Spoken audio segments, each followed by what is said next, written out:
Like having the support and the awareness on that journey is so vital, right?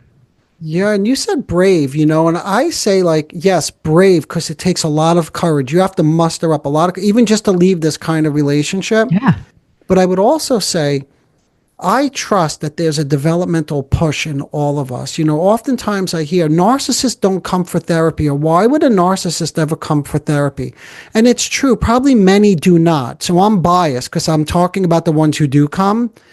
But they know deep inside. Oftentimes they know something is wrong. And developmentally, there's always a push that can't be ignored, that they want to do better in life. And oftentimes when there's a severe enough collapse, like leaving this kind, or recognizing that this is not a healthy relationship, that they deserve better, that's a developmental push right there. Hey, let's do something for fun, if you don't mind, okay? Because you mentioned mindfulness. Yeah. And I love to juxtapose it with containment. That's a concept that I use quite frequently. So I'm going to whip up a clinical example. Again, like, Okay. let's put this, the fellow aside just for a moment whose mother gave him the gifts. This is a person who comes in and tells me about an argument with her husband, right? About child rearing.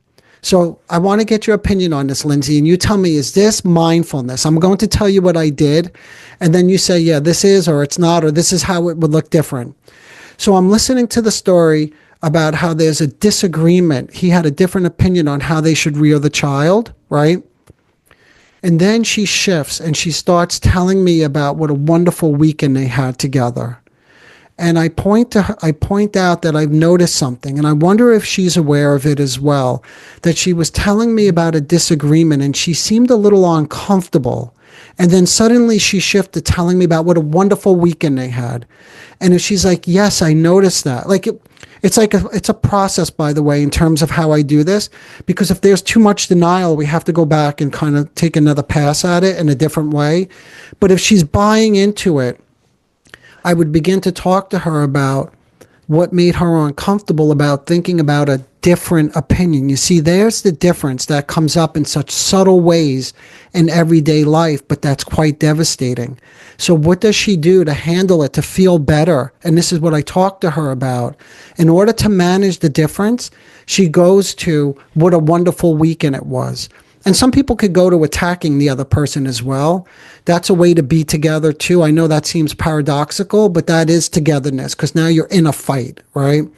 But in any matter, slowing her down and then recognizing the shift to a blissful, right? There's your narcissistic relationship and why it's important for me to track this, in my mind at least.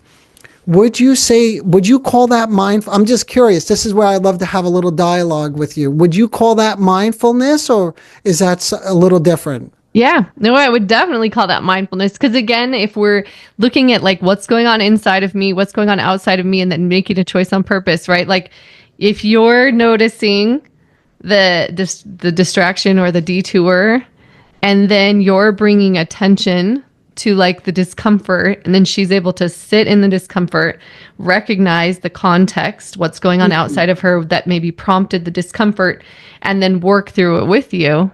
Yes. Yeah, I would say that's a mindful moment. So you call that containment? We would call that containment, which is not just sitting there listening to somebody, but it usually starts with validating, if they're dysregulated, like really upset or angry about something, get them into a more regulated state, and then to start to ask these inquisitive questions to help them begin to develop a capacity for self-reflection, which they could take with them when they leave. Yeah. Yeah, no, that's so fascinating too. And I love how granular you got in terms of, noticing the nuance, like that mindful therapy for sure, right? Yes. In terms of like, is this within like her ability to tolerate, right? Is this, because I think for we do that with kids too, right? When we're trying to kind of help them grow through something or trying to navigate something, we're like, is this going to put them over, or are they in a position they could talk this through, right? Like, is this going to, and so I think that's such a great awareness in terms of working with a situation where you're seeing something and you're wanting to give the person an opportunity to see it as well, but in a way that they can tolerate. and in a way that hopefully if done, and I think the best way is that they come to it on their own. Sometimes you have to help them, but again, that's always judging, because sometimes with people who do have these narcissistic characteristics, if you come in with a different perspective, you see, now I'm just like the husband. You see what I mean?